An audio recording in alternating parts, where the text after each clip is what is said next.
Trevor Hayes was 28 years old when his fiancée vanished at Hartsfield-Jackson Airport, leaving him alone with their 11-month-old daughter and 3 pieces of luggage meant for Thanksgiving in Chicago. He tried calling, straight to voicemail. Airport security showed him the footage, Jasmine walking out through a different terminal, pulling a suitcase he'd never seen her pack. Then came the text, "I can't do this anymore. You'll figure it out." When Trevor got home that night, he found the emails. 6 months of an affair with a wealthy London developer. Jasmine's words to her lover, "I'll leave the baby with him at the airport. He's too soft to chase me." She'd drained their savings. $47,000 gone. She thought Trevor was weak, thought his modest engineer's salary meant he'd never amount to anything. 6 years later, she would freeze at who was holding his hand at an elite charity gala. She had no idea what she'd just set in motion. What Trevor would build from that airport floor would destroy everything she thought she'd won. But that moment, holding his crying daughter in an empty apartment, he made a decision that would change everything. Before we jump into the story, comment where in the world you are watching from, and subscribe, because tomorrow's story is one you need to hear. Trevor Hayes checked his phone for the 20th time in 45 minutes, shifting his weight from one foot to another, as he stood near Gate B7 at Hartsfield-Jackson Airport. Their flight to Chicago was scheduled to board in 15 minutes, and Jasmine still hadn't returned from the restroom. Beside him, 11-month-old Zoe squirmed in her stroller, her tiny face scrunching up with growing discomfort. "It's okay, sweetie," Trevor murmured, crouching down to adjust her blanket. "Mommy will be back soon." But even as he said the words, an uneasy feeling crept into his stomach. Jasmine had been acting strange all morning, checking her phone constantly, answering his questions with distracted one-word responses, and insisting on carrying her oversized purse instead of packing it in their checked luggage. Trevor dialed Jasmine's number again. The call went straight to voicemail, just like the previous 6 attempts. "Hey, it's me again. The flight's boarding soon. Please, call me back." Zoe's whimpers turned into full-blown cries, drawing concerned glances from nearby passengers. Trevor lifted her from the stroller, bouncing her gently. "I know, baby girl. I know you're hungry." The bottle in the diaper bag was getting cold, and Zoe was well past her usual feeding time. After another 10 minutes of increasingly worried pacing, Trevor approached the gate desk. "Excuse me," he said to the attendant. "My fiancée went to the restroom almost an hour ago and I can't reach her. Is there any way to make an announcement?" The attendant made a quick call, but the airport-wide page for Jasmine Porter went unanswered. By now, other passengers were lining up to board, and Zoe's cries had become inconsolable. "Sir," a security supervisor approached, having overheard Trevor's situation. "If you're concerned, we can check the security cameras." Trevor nodded gratefully, following the supervisor to a small office, while pushing the stroller with one hand and cradling Zoe with the other. The supervisor typed quickly on his keyboard, pulling up footage from the past hour. "There!" The supervisor pointed to a grainy image on the screen. "That's the woman you described, correct?" Trevor's heart sank as he watched Jasmine hurrying through Terminal C, in the opposite direction from their gate. She pulled a rolling suitcase he'd never seen before, her movements purposeful and quick, not those of someone lost or confused. "I don't understand," Trevor whispered, more to himself than the supervisor. "That's not even... We're in Terminal B. Why would she—" His phone buzzed in his pocket. With trembling hands, he shifted Zoe to read the message from Jasmine's number. "I can't do this anymore. You'll figure it out. Don't try to find me." The words blurred on the screen as Trevor read them again and again. Around him, the airport continued its constant motion, announcements echoing overhead, passengers rushing past, the hum of countless conversations. But Trevor stood frozen, his world suddenly tilted on its axis. Final boarding call for Flight 2187 to Chicago O'Hare. The announcement cut through his daze. Through the office window, He could see the last passengers disappearing down the jet bridge. "Sir?" The supervisor's voice was gentle. "Do you need me to call someone?"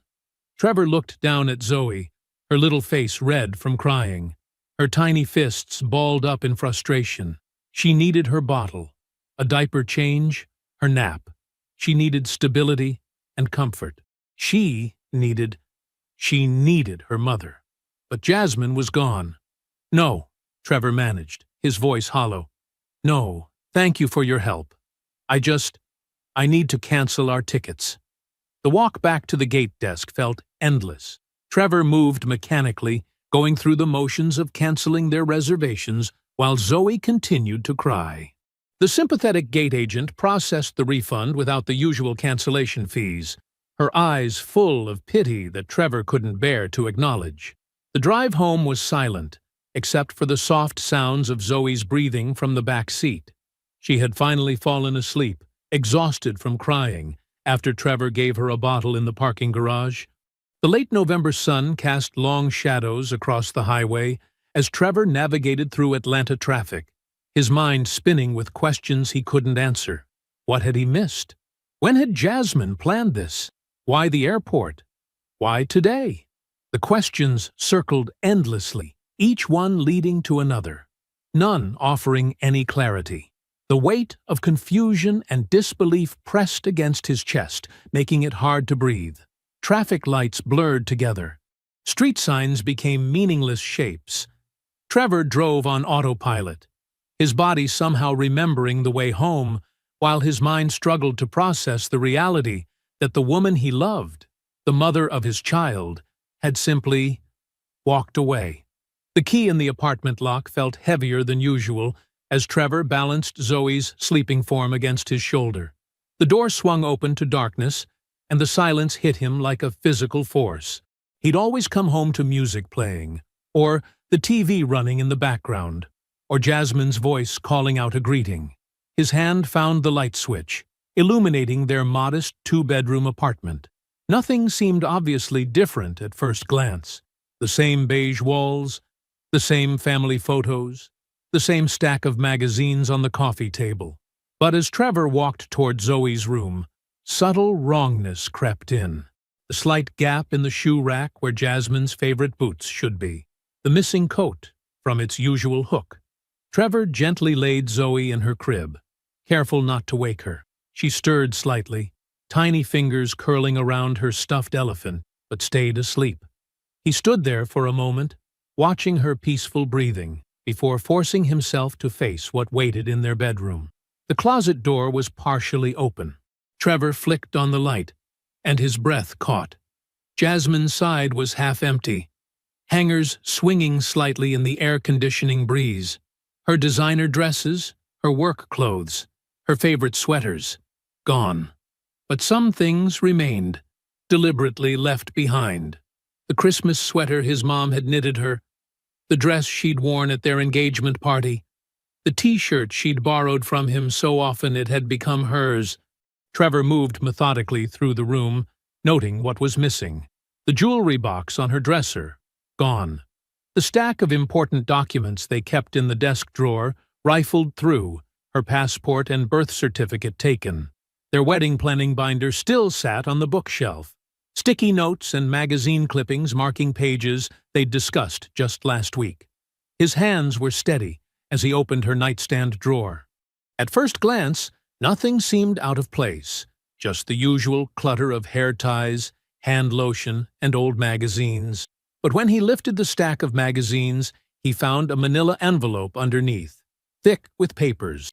Trevor sat on the edge of the bed and opened the envelope.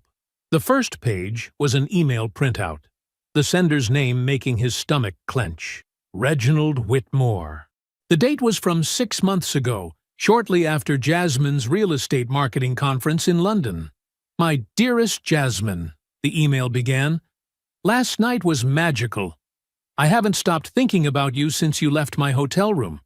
The way you lit up when I described my penthouse in Mayfair. You deserve that life. Not some cramped apartment with a man who'll never give you the luxury you were meant for." Trevor's hands trembled slightly as he read email after email. The story unfolded in digital timestamps and intimate words. Reginald was 52, a commercial real estate developer who'd made millions in the London market. He'd pursued Jasmine aggressively after meeting her at the conference, promising her everything she'd ever wanted: designer clothes, European vacations, a life of luxury. One email from Jasmine made bile rise in Trevor's throat. "Trevor's sweet, but his engineer's salary is suffocating me. He talks about saving for a house, but at this rate, we'll be in that apartment forever. I want more. I deserve more." The most recent email was dated 3 weeks ago. "Reggie, I'm ready. Book the ticket. I'll leave the baby with him at the airport. Clean break. He's too soft to chase me, too afraid of confrontation. By the time he figures out what happened, I'll be starting my new life with you in London." A small black phone fell from the envelope, a cheap burner model. Trevor turned it on, finding dozens of texts between Jasmine and someone saved as K. With growing horror, he realized K was Keisha, someone Jasmine had claimed was just a work friend. "He doesn't check the bank statements," one text read. "I've been moving money every payday. Small amounts at first, then bigger ones. Almost 50K now. By the time he notices, I'll be gone." Trevor's hands shook as he opened their online banking app. Their joint savings account, the one they'd been building for a house down payment, for Zoe's future, showed a balance of $3,247.89. The transaction history told the story. Careful withdrawals over 3 months, always timed around paydays when legitimate deposits would mask the drainage. From Zoe's room came the first whimpers that would soon become full cries. Trevor sat on the bedroom floor, surrounded by printed betrayal, as his daughter's cries grew louder. The clock on the nightstand blinked 3 a.m., its red numbers illuminating the scattered emails that detailed the calculated destruction of his family. Each page he held represented another lie, another moment of premeditation. This wasn't a sudden decision or a breakdown. This was months of planning, of playing the loving fiancé while systematically preparing to abandon their child. The emails trembled in his hands as Zoe's cries echoed through the apartment, the sound of one world ending and another, harder one beginning. Sunlight crept through the blinds, finding Trevor slumped in the kitchen chair. He hadn't slept. Zoe sat in her high chair, banana pieces scattered across the tray as she grabbed at them with clumsy fingers. His phone felt heavy in his hand as he dialed his mother's number.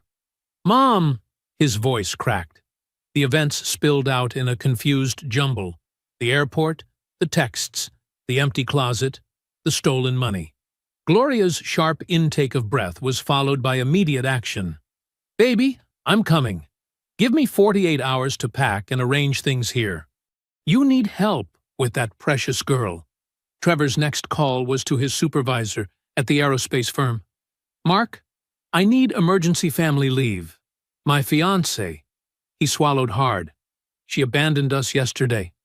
I'm alone with Zoe." Mark's response was immediate. "Take whatever time you need. We'll sort out the paperwork later."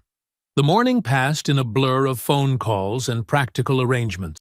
Trevor found himself moving mechanically through Zoe's routine. Diaper changes, bottles, naps, while his mind raced with logistics. Their rent was $2,100 a month. The remaining savings wouldn't cover 2 months. His salary alone couldn't sustain it. Gloria arrived exactly 47 hours later, stepping off the plane with determination in her eyes. She hugged Trevor fiercely, then immediately took Zoe from his arms. "You look exhausted, baby. When's the last time you slept?" "I don't know," Trevor admitted. "Mom, I don't even know where to start." "We start with a lawyer," Gloria said firmly. "Then we find you a smaller place. One step at a time." Lawrence Mitchell's law office was modern and sleek, but the attorney himself had kind eyes behind his professional demeanor.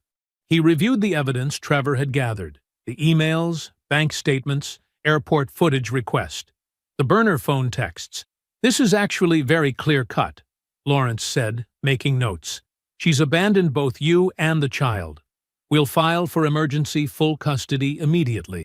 The documented theft helps our case significantly. He looked up at Trevor. "Document everything. Keep a detailed timeline. Take photos of what she left behind. We need to establish this was premeditated." That afternoon, Trevor and Gloria toured a small studio apartment across town. The rent was $850, tight but manageable on his salary. The manager agreed to let him move in immediately given the circumstances. "It's small," Trevor said apologetically to his mother as they stood in the empty studio. Gloria squeezed his arm. "It's temporary. Everything is temporary except your love for that baby girl."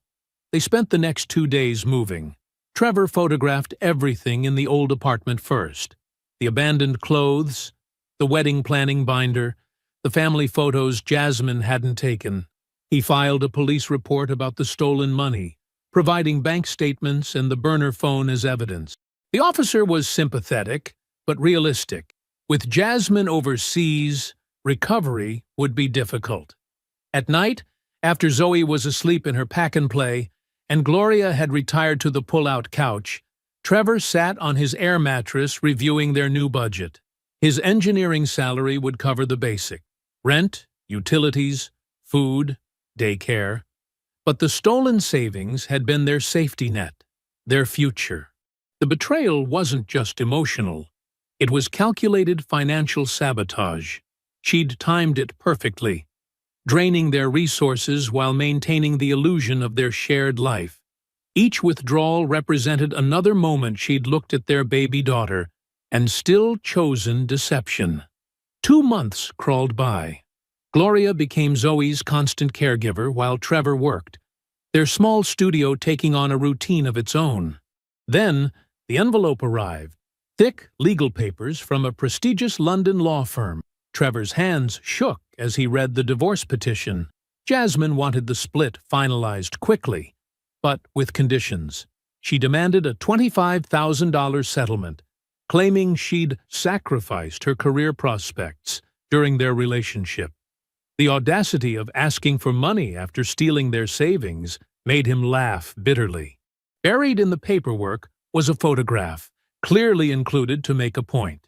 Jasmine and Reginald at some expensive London restaurant, crystal glasses and fine china visible. She wore a black cocktail dress that probably cost more than their monthly rent. On her left hand, catching the restaurant's soft lighting, was an enormous diamond ring. At least 3 carats, Trevor estimated, remembering how proud he'd been to give her the 1-carat engagement ring she'd left behind. The contrast was deliberate, a message about the life she'd chosen instead of their small family. Trevor stared at the photo, at Jasmine's triumphant smile, at the way she leaned into Reginald's expensive suit. 2 months ago, this image would have devastated him. Now he felt something different stirring in his chest. Not anger, not pain, but pure determination. Trevor sat in Lawrence Mitchell's office, pen hovering over the divorce papers. The morning sun filtered through vertical blinds, creating strips of light across the mahogany desk. He glanced one last time at Jasmine's outrageous settlement demand, then began signing each marked page with deliberate strokes. "You're making the right choice," Lawrence said, watching Trevor initial the custody agreement. "She abandoned her child. She stole your savings. She doesn't get to demand compensation for that." Trevor nodded, his jaw tight. He pulled out the restaurant photograph, Jasmine draped in designer clothes, that massive ring catching the light. Without hesitation, he slipped it into the manila folder where he kept all the documentation of her betrayal. The folder went into his briefcase, where it would stay permanently. "File everything today," Trevor instructed, standing up. "I want this finished." Back at work, Trevor threw himself into his projects with an intensity that surprised even him. The satellite communication system he'd been developing showed promise for revolutionary tracking capabilities. During a presentation to the executive team, Trevor outlined potential military applications that made the CEO lean forward in his chair. "Hayes, this is exceptional work," Richard Morton said after the meeting. "I'm promoting you to senior engineer effective immediately. We need you leading more projects like this." The promotion meant a significant salary bump, enough to move out of the studio apartment within a few months. But Trevor had bigger plans brewing. Each night, after tucking Zoe into bed and kissing her forehead, he sat at his small desk and worked on his own proprietary software. Gloria worried about his schedule. "Baby, you need more sleep," she'd say, finding him still coding at midnight. "I'll sleep when I've built something, Mom," he'd respond, rubbing his tired eyes. "Something that matters." His mother had become Zoe's rock, teaching the toddler letters and numbers, taking her to the park, creating the stability Trevor knew his daughter desperately needed. When Zoe stopped asking, "Where, Mama?" during her second year, Gloria held Trevor as he finally allowed himself to cry with relief. During the day, Trevor began attending every industry conference and networking event he could find. He traded his old suits for tailored ones, practiced his elevator pitch, and collected business cards from venture capitalists and defense contractors. He learned to speak their language, to present his ideas with confidence, to build relationships that could prove valuable later. "The satellite tracking system you're proposing," a Pentagon contractor told him during one conference, "could revolutionize global defense capabilities. Keep developing it." Trevor opened a new bank account at a different bank, automatically transferring 30% of each paycheck into savings. The balance grew slowly but steadily. On his home office wall, he created a vision board, photos of successful tech startups, innovative satellite systems, beautiful homes, and at the center, a recent picture of Zoe laughing on a swing set. "What's all that, Daddy?" Zoe asked one morning, pointing at the board. Trevor lifted her onto his lap. "That's our future, baby girl. We're going to build something amazing." His colleagues noticed the change in him. The quiet engineer who'd once eaten lunch alone at his desk now commanded attention in meetings, challenged conventional thinking, and pushed for innovative solutions. His satellite communication designs weren't just technically sound, they were marketable, practical, and potentially revolutionary. Late one evening, as Trevor reviewed code on his laptop, his phone buzzed. Isaiah Banks, a former colleague who'd left the company 6 months earlier, was calling. "Trevor, you got a minute?" Isaiah's voice held barely contained excitement. "I've been watching your work on those satellite systems. I'm starting something new. Defense tech, focused on satellite applications. I want you as my co-founder and CTO." Trevor sat up straighter, fully alert despite the late hour. "Tell me more." "I've got connections at the Department of Defense," Isaiah continued. "They're looking for exactly the kind of tracking capabilities you've been developing. With your technical expertise and my business development background, we could build something significant." Through the apartment's thin walls, Trevor could hear Zoe's soft breathing from her small bedroom, mixed with the gentle sounds of Gloria, watching late-night television. Everything he'd done since that day at the airport, the long hours, the networking, the secret development work, had been leading to an opportunity like this. "When do you want to meet?" Trevor asked, already reaching for his notebook. Trevor arrived early at the coffee shop, a worn leather portfolio tucked under his arm containing months of technical specifications and design documents. The morning crowd had thinned, leaving scattered customers tapping on laptops or reading newspapers. He chose a corner table, ordered black coffee, and waited. Isaiah Banks entered precisely at 9, dressed sharply, but without the corporate stiffness Trevor remembered. He carried himself differently now. There was an energy, an entrepreneurial spark that hadn't been there when they worked together. "Trevor," Isaiah grinned, extending his hand. "Man, you look focused." "Had to be," Trevor replied, returning the handshake firmly. Things change fast when you're suddenly a single parent. They settled in, and Isaiah didn't waste time with small talk. He pulled out his tablet, pulling up presentation slides with market analysis, defense sector projections, and potential military applications for satellite tracking technology. The Department of Defense is desperate for better tracking capabilities, Isaiah explained, his voice low but intense. Current systems are outdated, vulnerable to interference. Your designs? They solve problems the military hasn't even publicly admitted to having yet. Trevor opened his portfolio, spreading out technical diagrams. The core innovation is here, a way to maintain satellite locks even through severe electromagnetic interference. But it needs serious development work. That's why I need you as CTO. Isaiah leaned forward. I've got the connections, the business plan, the potential clients, but you're the only engineer I know who can actually build this. The risk was enormous. Trevor had rebuilt his savings to $42,000. Not much, but enough to give Zoe some security. Isaiah was asking him to invest most of it into their startup. Talk to me about the numbers, Trevor said. Real numbers. For the next hour, they dove deep into financials, market projections, and development timelines. Isaiah had already secured a small office space and had verbal interest from 2 defense contractors. They would need at least 18 months of runway before any significant revenue. I won't sugarcoat it, Isaiah said. We'll be working 18-hour days, living on ramen noodles, and there's no guarantee of success. But if we hit, we're talking 9 figures within 5 years. Trevor thought about Zoe, now 3 years old and thriving in preschool thanks to Gloria's constant presence.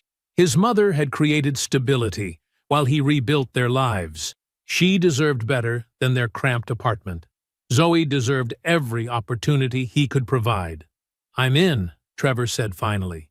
But we do this right. Everything documented, everything legal, everything transparent. They spent another hour outlining equity splits, responsibilities, and timeline milestones. Horizon Defense Systems was born on coffee shop napkins and notepads, but Trevor could already see its potential. The next months blurred together. They leased a small office in a dated building, set up workstations, and began the grueling process of building something from nothing. Trevor coded until his eyes burned, refined algorithms until dawn, and still made it home to read Zoe bedtime stories. Gloria watched him with concern, but supported his vision. You're doing this for her, she would say, packing him lunches for long days at the office. Just don't forget to live a little too. One evening, as Trevor reviewed contract proposals, Isaiah entered his office with an unusual expression. You need to see this, he said, placing his phone on Trevor's desk. My London contact sent it. The screen showed a financial news article about Reginald Whitmore's real estate empire facing massive losses. Buried in the text were hints of leveraged properties, questionable loans, and mounting debt. There's more, Isaiah swiped to a tabloid photo. Jasmine stood in an expensive black dress at some charity event, her face tight with strain. Reginald Whitmore, visibly drunk, had his arm around a younger woman, openly flirting while Jasmine watched. He's known for this, Isaiah explained. Collects young women, shows them off, moves on. Has a new one every year or two. Trevor studied the photo dispassionately. The woman who had abandoned their daughter for luxury looked trapped in a glossy prison of her own making. He felt nothing. No satisfaction, no pity, no anger. Just calm focus on the empire he was building. That focus paid off 3 months later when Horizon landed its first Department of Defense contract, $2.3 million for initial development of their tracking system. Isaiah burst into Trevor's office, waving the signed document, whooping with joy.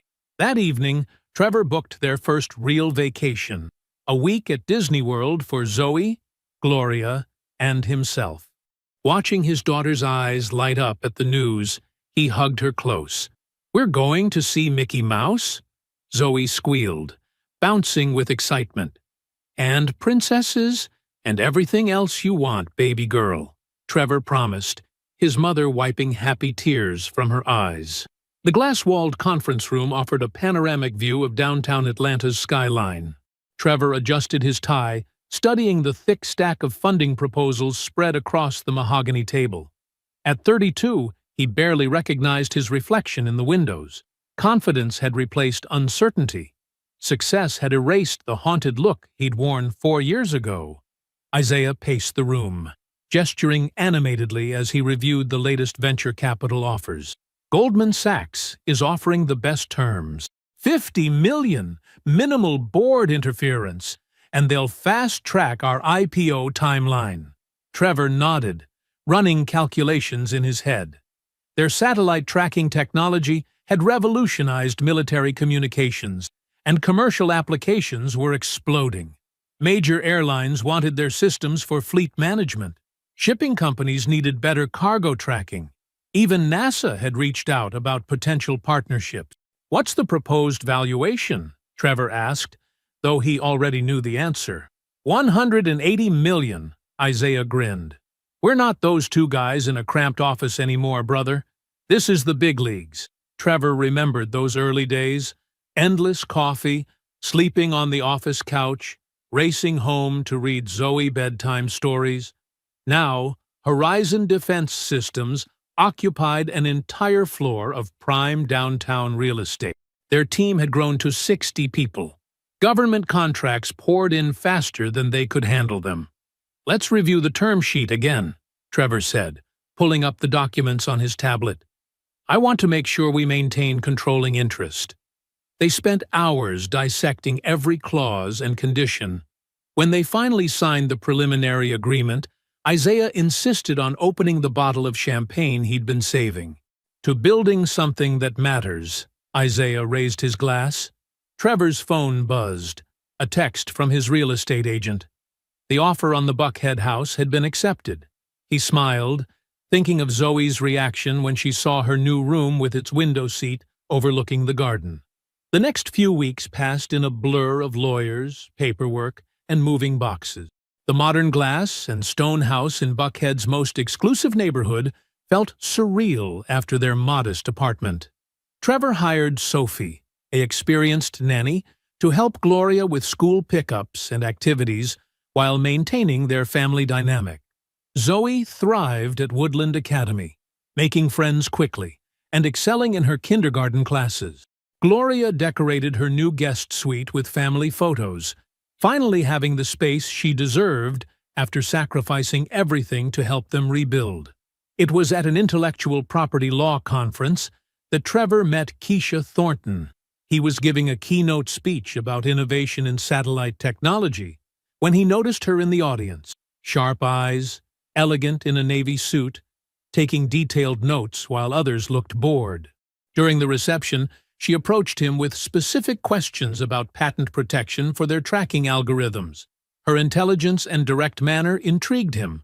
No false flattery or networking small talk, just incisive analysis and genuine curiosity. "Most keynote speakers dodge technical questions," she said, sipping mineral water. "You actually seem to know your subject matter. Most lawyers avoid challenging speakers directly," Trevor countered, finding himself smiling. "You don't seem concerned about ruffling feathers." They talked for an hour, moving from patent law to favorite books, to growing up in Detroit versus Chicago. When she gave him her card, Trevor knew he would call. Their first date was dinner at a small Ethiopian restaurant. Her choice. Keisha listened without judgment when Trevor explained his history with Jasmine, asking thoughtful questions rather than offering pity. "You turned betrayal into an empire," she observed. "That takes more than ambition. It takes character." They took things slowly, both aware of the stakes. Trevor waited 6 months before introducing Keisha to Zoe. Wanting to be certain, they met at the Atlanta Botanical Gardens, neutral territory where Zoe could be comfortable. "Miss Keisha!" Zoe exclaimed, immediately drawn to Keisha's warm smile and gentle questions about her favorite flowers. As months passed, Keisha became a natural part of their family rhythms. Sunday brunches, movie nights, impromptu dance parties in the kitchen. She never tried to replace Jasmine, instead building her own authentic relationship with Zoe based on shared interests in books and art. On Zoe's 6th birthday, Trevor transformed the backyard into an enchanted garden party. Fairies' lights twinkled in the trees, and a professional face painter turned giggling kindergartners into butterflies and tigers.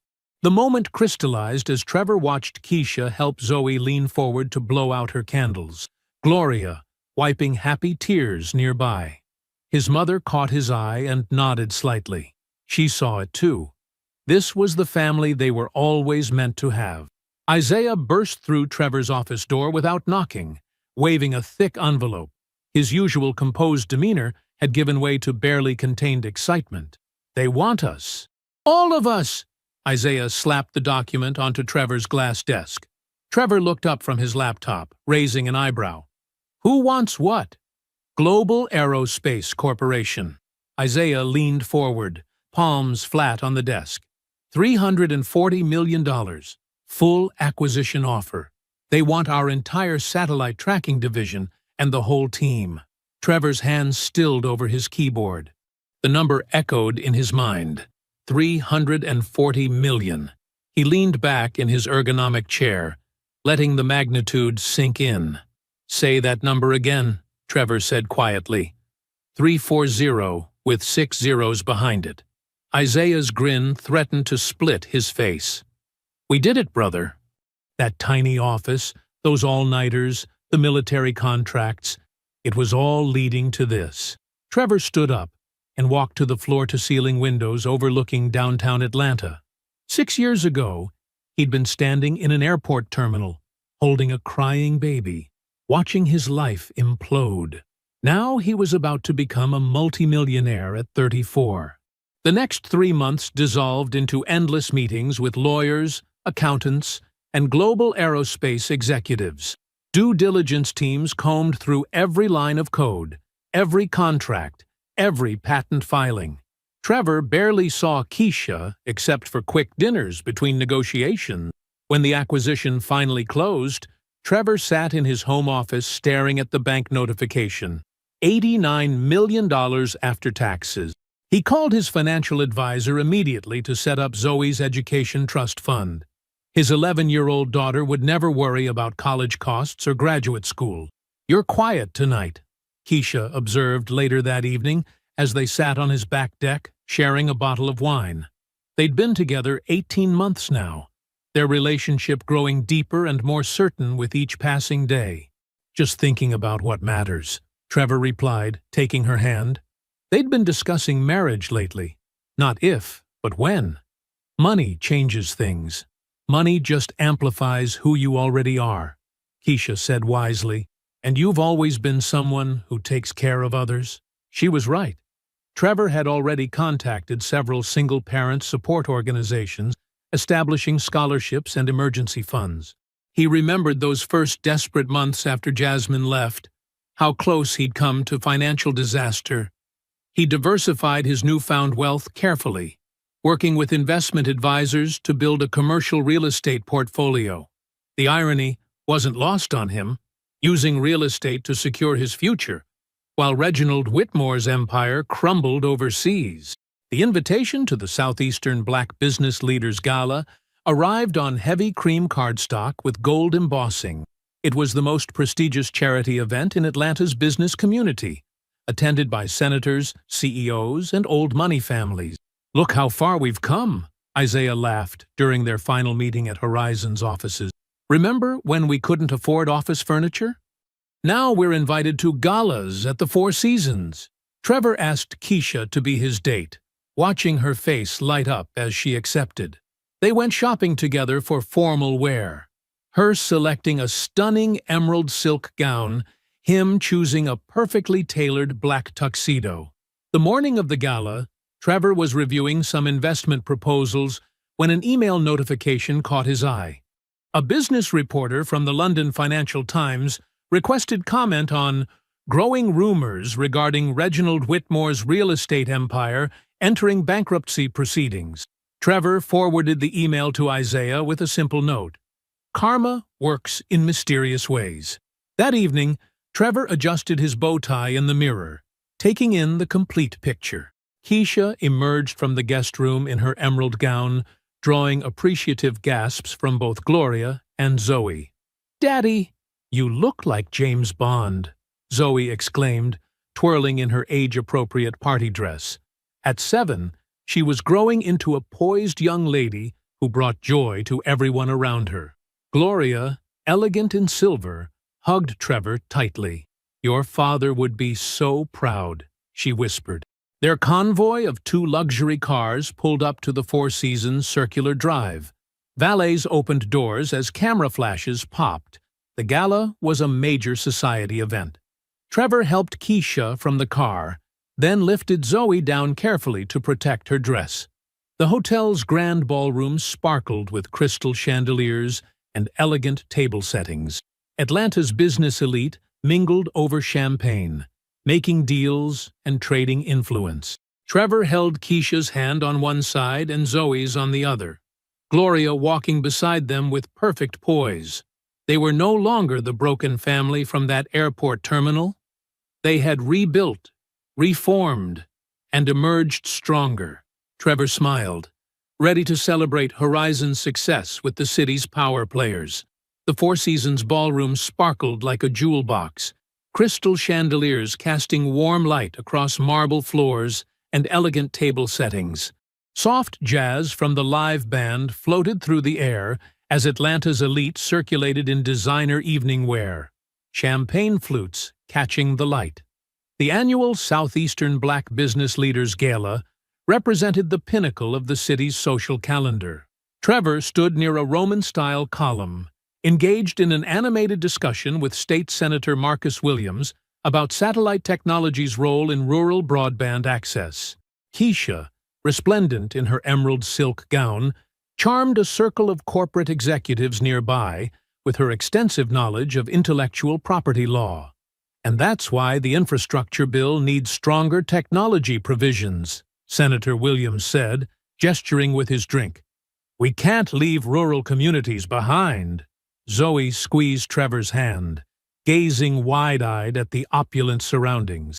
Her navy blue party dress had been carefully chosen for the occasion, making her look like a princess from the storybooks she loved. Gloria had styled her hair in elegant twists, adorned with tiny pearl clips. "Daddy," Zoe whispered, tugging gently at his sleeve, "can I have another strawberry from the chocolate fountain?" Trevor smiled down at his daughter. "After dinner, sweetheart." "Remember what Grandma said about protecting your pretty dress?" The senator chuckled warmly. "My granddaughter's the same age. They're all about those chocolate fountains." Trevor nodded, turning slightly to scan the room as he responded. And then he saw her. Across the vast ballroom, through gaps in the mingling crowd, stood Jasmine Porter. 6 years had changed her. She was thinner now, almost too thin, her cheekbones sharp beneath expertly applied makeup. Her black Dior gown was beautiful, but subtly dated, like something from a previous season's collection. The confident swagger he remembered had been replaced by something harder, more brittle. Beside her stood Reginald Whitmore, and the contrast with Trevor's memories was stark. The once imposing real estate tycoon looked shrunken somehow, his designer tuxedo hanging slightly loose on his frame. His face was deeply lined, and he clutched a roc's glass of amber liquid like a lifeline, already swaying slightly despite the early hour. As if feeling Trevor's gaze, Jasmine looked up. Their eyes met across the crowded room. The champagne flute in her manicured hand trembled, nearly slipping from her grip. All the color drained from her face as her gaze moved from Trevor to Keisha's elegant form beside him. When her eyes finally dropped to Zoe, perfectly poised in her party dress, Jasmine's carefully painted lips parted in silent shock. Trevor felt a curious sense of calm settle over him. This moment had lived in his imagination for 6 years, playing out in 1,000 different ways during sleepless nights. But now that it was here, he felt only a crystalline clarity. "Senator," Trevor said smoothly, never taking his eyes from Jasmine, Please excuse me for a moment. There's someone I need to address. The senator followed Trevor's gaze, years of political instincts helping him read the situation instantly. Of course. Of course. We'll continue our discussion later. Keisha noticed the shift in Trevor's demeanor and gracefully extracted herself from her conversation. She moved to Trevor's side, placing a supportive hand on his arm. Her presence was steady, grounding. The crowd between them seemed to part instinctively as Trevor began walking forward, each step measured and deliberate. Zoe stayed close to his side, one small hand trustingly in his. The usual buzz of conversation diminished as people sensed the building tension, turning to watch the tableau unfold. Jasmine remained frozen in place as they approached, her eyes darting between Trevor, Keisha, and Zoe like a trapped animal seeking escape. Reginald seemed oblivious to the drama, focused on signaling a waiter for another drink. The 3 feet of space between them when Trevor stopped felt like both an ocean and a heartbeat. The years of abandonment, betrayal, and ultimately triumph compressed into this single moment. Trevor's voice, when he spoke, was perfectly composed, carrying just far enough to reach Jasmine's ears. Jasmine, it's been a while. 95% third person, 85% 911. Jasmine's perfectly painted lips trembled as she stared at Zoe, tears welling in her eyes and threatening to ruin her careful makeup. Her voice came out as barely more than a whisper, cracking with emotion. Is that my baby?" Zoe pressed closer to Trevor's leg, her small fingers tightening around his hand, as she looked up at him with confusion in her eyes. "Daddy, who is that lady?" The innocence of the question hung in the air between them. Trevor placed his free hand protectively on Zoe's shoulder, his touch gentle but firm. The crowd around them had grown quieter, the elegant partygoers pretending not to watch while stealing glances at the unfolding drama. "Sweetheart," Trevor said, his voice calm and clear, "I'd like you to meet Miss Keisha properly. She's my fiancée." He smiled warmly at Keisha, who stepped closer to them, her emerald dress catching the light from the chandeliers above. "And this woman," he continued, his tone measured as he gestured toward Jasmine, "is the person who gave birth to you. But your real family, the ones who've been there to love you, raise you, and watch you grow, are Miss Keisha and Grandma Gloria." Jasmine's carefully constructed composure crumbled. Mascara-tinted tears tracked down her cheeks as she took an unsteady step forward. "Trevor, please," she begged, her voice raw with desperation. "I made a mistake. A terrible mistake. I want to see her. I need to see her. I'm her mother. Jasmine." Reginald's voice cut through her pleading, thick with alcohol and irritation. He swayed slightly, gripping his fresh drink. "We're leaving. This is embarrassing." He tugged at her arm, but she pulled away from him. Trevor's gaze shifted to Reginald, his eyes hardening as he took in the man who had helped destroy his family. "So you're the man," he said, each word precise and cutting. "The one worth abandoning an infant for." His lips curved into a knowing smile that held no warmth. "Tell me, how's that bankruptcy filing going?" Color flooded Reginald's face, turning his weathered complexion an ugly shade of red. He lifted his drink to his lips with an unsteady hand, some of the liquid sloshing over the rim. Before anyone could react, Jasmine lunged forward, her arms outstretched toward Zoe. "Baby, please!" Keisha moved with the swift grace of a lioness protecting her cubs, positioning herself between Jasmine and Zoe. Her voice was steel wrapped in silk. "You don't get to touch her," she said, drawing herself up to her full height. "You didn't earn that right. You gave it up in an airport terminal 6 years ago." Zoe had shrunk behind Trevor's leg, frightened by the sudden movement and raised voices. Gloria, who had been watching from nearby, quickly moved to her side, wrapping a protective arm around her granddaughter. "You!" Jasmine's voice rose, hysteria creeping in as she pointed an accusing finger at Trevor. "You planned this whole thing. You knew I'd be here tonight. You orchestrated this entire humiliation. The crowd had given up any pretense of not watching.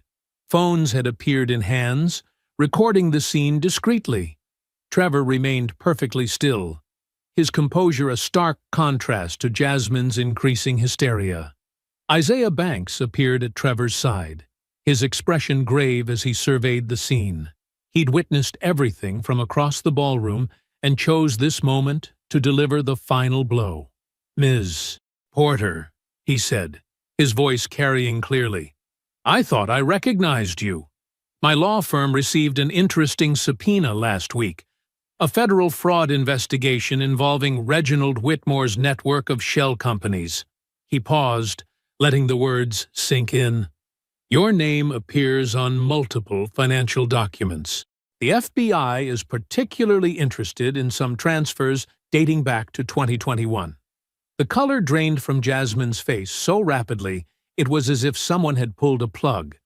Her head whipped around to look at Reginald, but he was already retreating, making his way through the crowd toward the nearest exit without a backward glance. "Reggie!" she called after him, panic rising in her voice. "Reginald, wait!"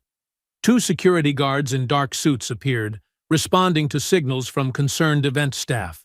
As they approached, Jasmine's composure completely shattered.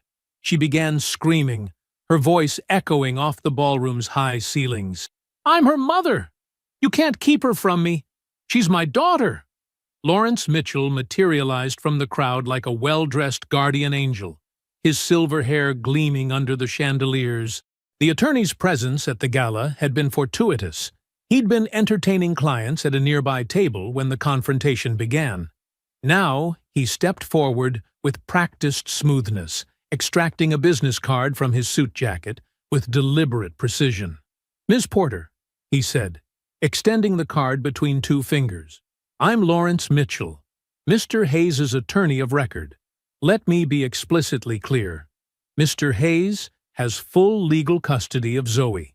You abandoned your child, documented by airport security footage, text messages, and your own emails. Any attempt at contact requires a court order." His tone softened a fraction, though his words remained razor-sharp. "Given your current legal situation, I think we both know you won't be getting one." The security guards had reached Jasmine now, their hands hovering near her elbows without touching.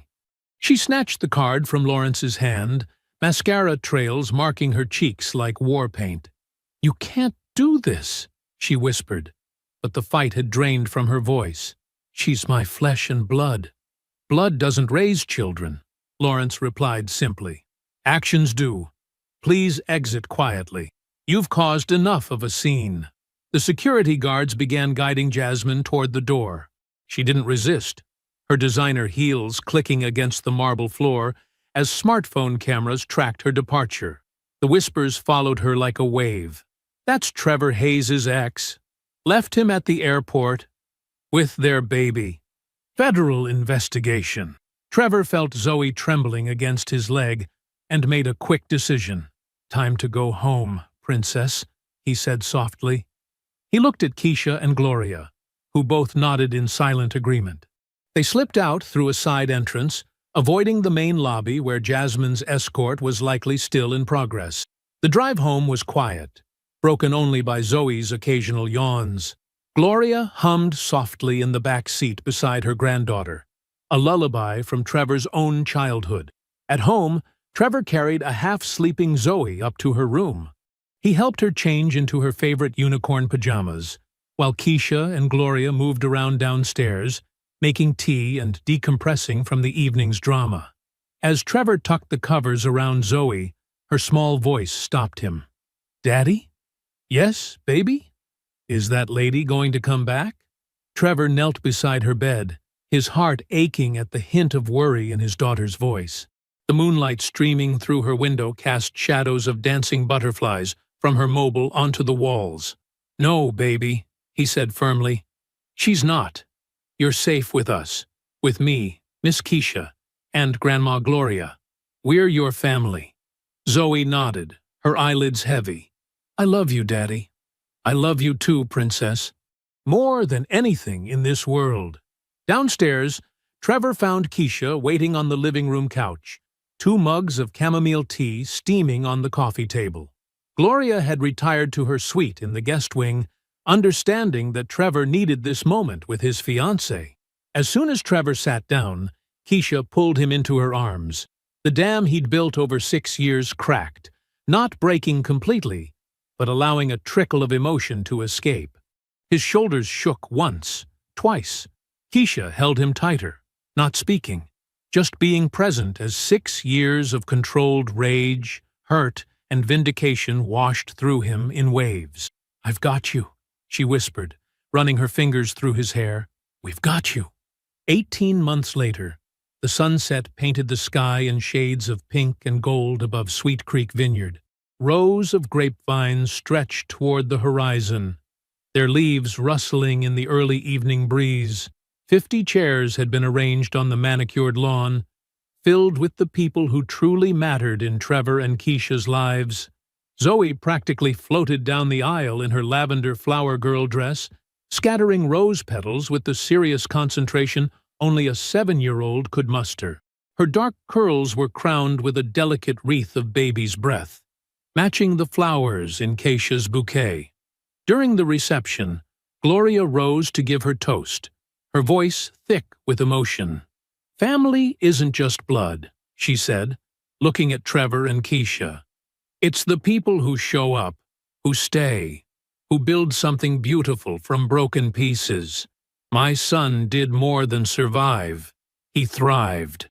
And in Keisha, he found someone who sees his strength and matches it with her own." Isaiah's best man speech followed, his grin wide and genuine. "Some of you don't know where this story began," he said. "Trevor built an empire from an airport floor.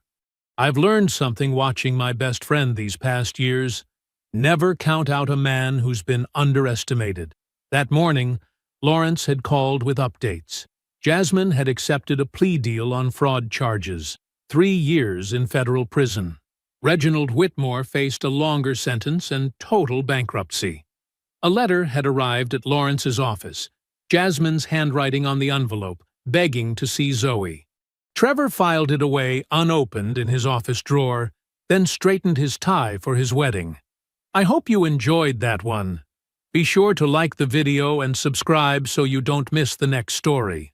I've picked out 2 more for you that I think you'll really like.